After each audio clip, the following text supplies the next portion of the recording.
Hi.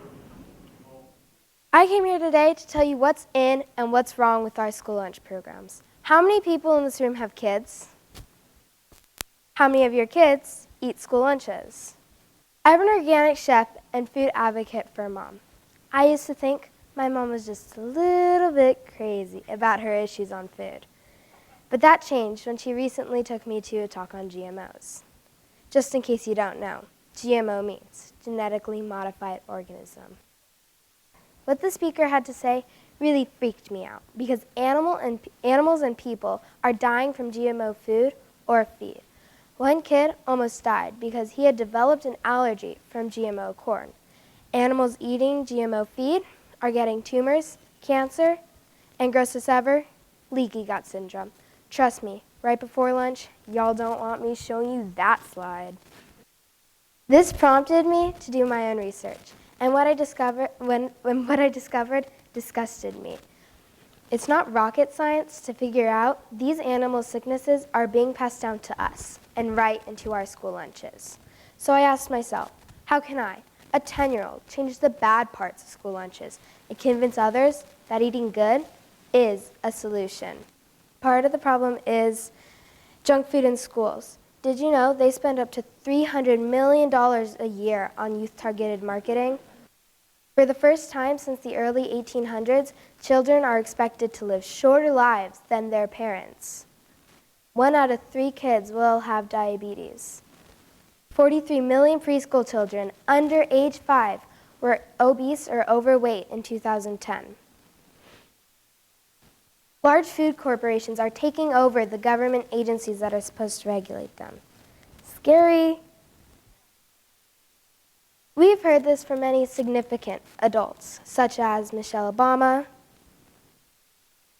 Alice Waters, and Jamie Oliver, who all have spoken out on school lunch programs. Recently, Michelle Obama's new school lunch program has gone into effect, but with much controversy. Cafeteria cooks, educators, and kids themselves have all spoken out against this new program. Why, you might ask? Because a large percentage of kids are so used to eating the problem foods that simply offering more fruits and veggies isn't the solution. Sugar and processed food is highly addictive, and a great deal of these foods have been going into our school lunches for decades. It takes education along with food change to convince kids to eat better at school. To get kids to eat better at school, it takes education along with food change. If kids don't know, they will choose a snack shack and will panic over the organic. This I know firsthand. Let's take a look at a typical school lunch. Chicken nuggets, tater tots, cookies, and other stuff. The pesticides, the chemicals sprayed on our food, the names I can't even pronounce, let alone what most of them are and what they're doing to our bodies. The chicken in our nuggets is factory farm, meaning animals live in cages, are closed up to nature, are fed GMO feed, and are stuck in their poo all day. How would you like to be stuck in your poo all day? See, I told you they're hard to pronounce. This is used in silly putty, cosmetics, and chicken nuggets. I'm angry, I'm frustrated, and I'm really sad because what is being fed to us is not okay. Less than 20% of American schools have organic food in their school lunches. If kids knew about the animal abuse in factory farms, knew about the chemicals sprayed on our food, they would understand that we truly are what we eat, and they would make better choices.